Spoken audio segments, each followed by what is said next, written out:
Do you feel like you've got a message, but you just can't get it out? Maybe you've got a business presentation to do, but are gripped with fear. Do you turn down opportunities to speak? Do you procrastinate when you need to prepare?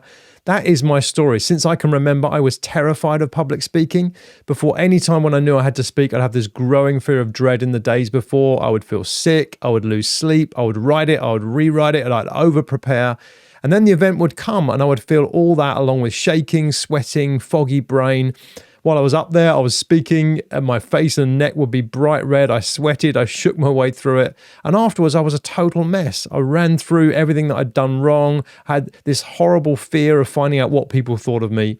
Fast forward 25 years, and now I speak regularly in front of hundreds of people. Overcoming your fear of public speaking is possible, and I'm going to show you how.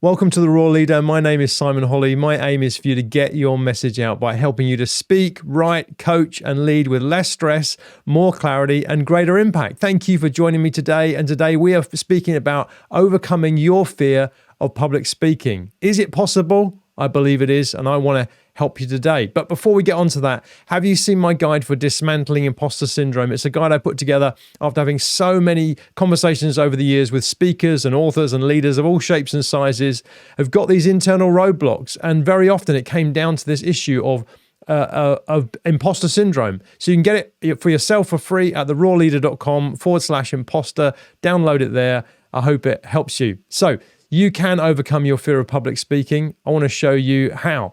The first thing you've got to decide, though, is why not just avoid it together? Why not just run from it? I asked myself the same question, and I tried for many years. I avoided public speaking as much as possible.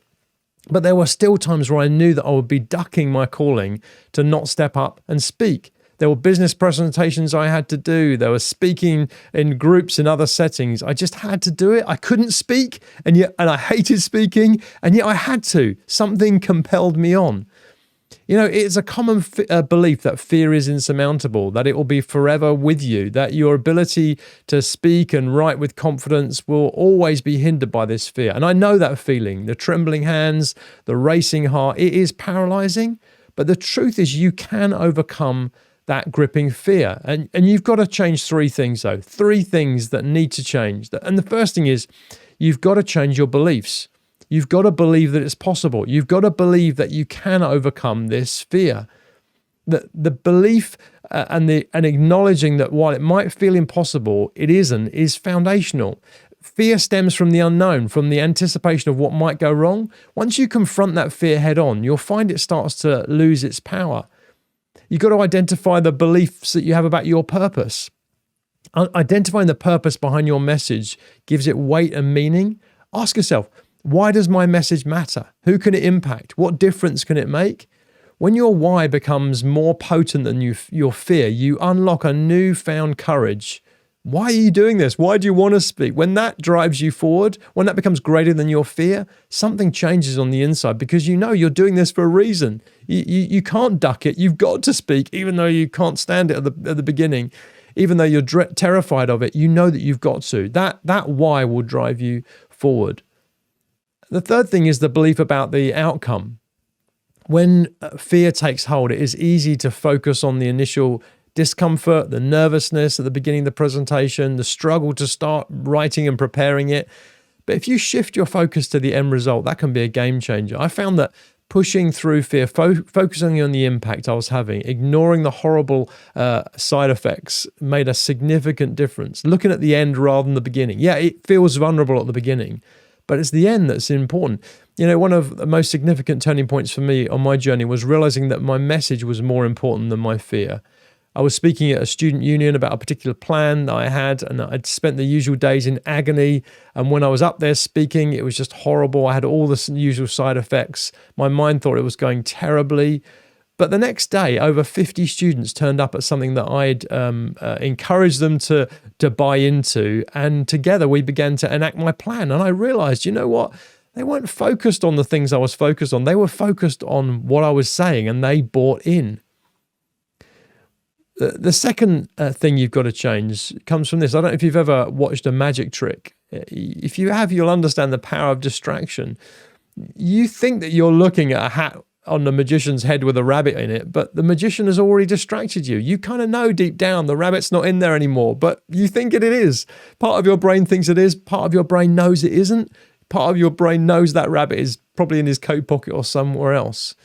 And you know what? You can use the same tactic. That the fear of public speaking comes because we think people are focused on us. You could probably happily sit in a room of 500 people. The problem comes as soon as all the eyes turn to you. You become self-conscious, focused on yourself, how you look, how you sound, what you're saying. So one of the things that's got to change when you overcome public speaking is to change your focus, onto something other than you, to focus on helping people. Ultimately, to communicate is to lead, and to lead means you've got to have a purpose. So if your goals serve a purpose that helps people, people will see that. They'll rise to it, no matter what the messenger looks like. Think about what group is the most self-conscious about how they look and how others look. It's got to be teenagers, isn't it? When we're in our teenage years, we are the most self-conscious. Yet, who is the guy who inspires millions of teens around the world? Nick Vujicic. Born without arms and legs, Nick has faced incredible challenges. Yet he tours the world speaking to teenagers, inspiring them to overcome adversity. So this is the second change. The second change that has to happen if you're going to overcome your fear of public speaking is your focus. The first thing is you've got to focus on your audience. Whether you're speaking or writing, actually this applies. Understanding your audience is crucial. What do they need to hear? How can your message benefit them? By focusing on meeting the needs of others, you naturally divert your own attention away from yourself. What are these people trying to achieve? What's getting in their way? Where are they stuck? How can I help them?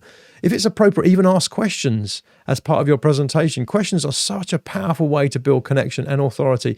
People love to listen to those who've taken the time to understand them, whether it's before the event or during it or even after.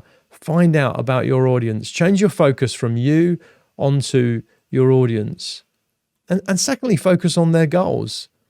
Your audience fundamentally is more focused on their goals than they are on you. That is a shock. I know it's true. That's a shock. It was a shock to me. But if you think about a speaker that you've heard that didn't have the most polished presentation, or an author you've read that didn't use the most eloquent language, did that distract it? What? It depends, doesn't it?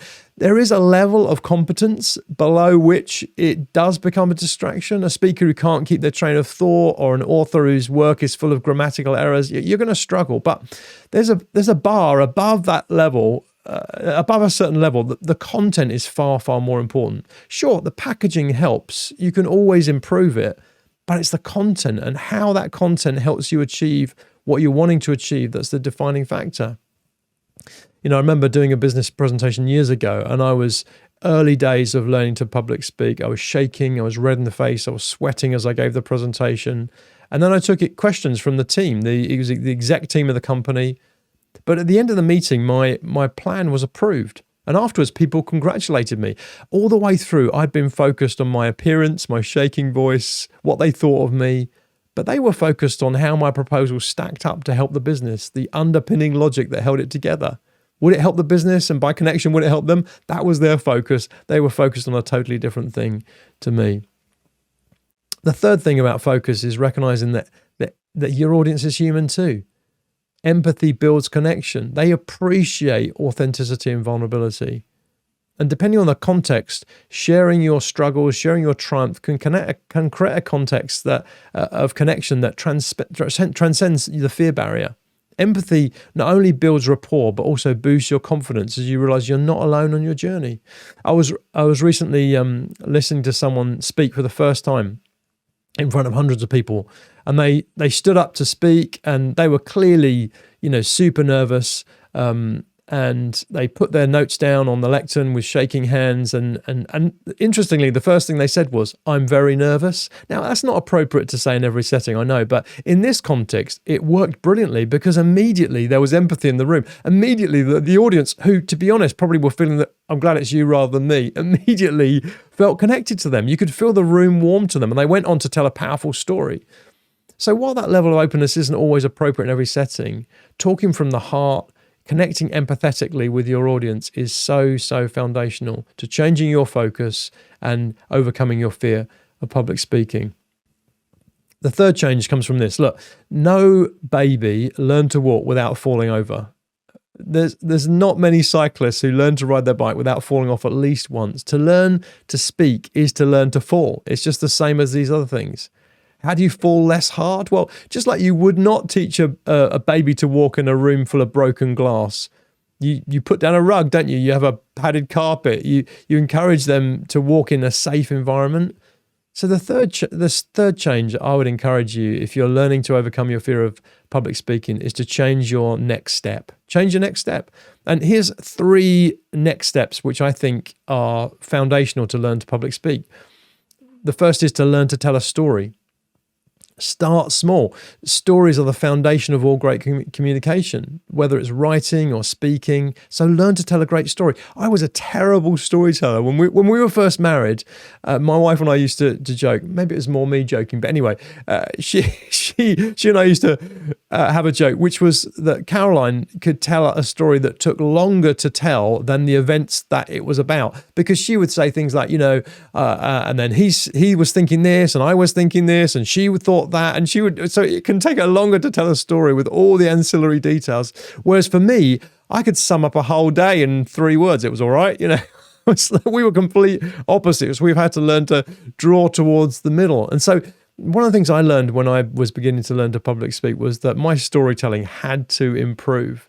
And so I began to analyze great storytellers, comedians, and others who inspired me. I began to practice telling stories. I began to observe the results, first around the dinner table, then at the pub. I mean, honestly, in many cases, I was terrified. I wanted to keep my mouth shut. But actually, the results transformed not only my public speaking, but also my connection with people. And my ability to write and speak in many different contexts have been changed by learning. That I think it was over a year that I did this. That year transformed my ability to connect with others, and also to tell, to engage with public speaking, and to overcome my fear of public speaking. The second step I would encourage you is to learn to write an outline. I always encourage new speakers and authors to first learn to outline. The outline is the backbone. It's the skeleton of any written or spoken communication. Without it, the whole thing is just like a lump of jelly. It's possibly tasty, but it is hard to build anything with. Learn to outline your message, and then learn to shape the introduction, the conclusion. It's so foundational. And you can check out episode 3 on this podcast or on YouTube, 3 steps to create a killer outline. You can get it on my website, therawleader.com/blog/003. Check it out there. I think you'll find that a helpful resource if you've never really learned the art of outlining. And the third step is to find a coach. Finding a great coach is one way to accelerate your journey to overcome your fear of public speaking. I have benefited from several coaches over the years. The time, the frustration it saves, you just can't do it another quicker way. Leaders are primarily learners, and before they are teachers, is admitting that you need coaching.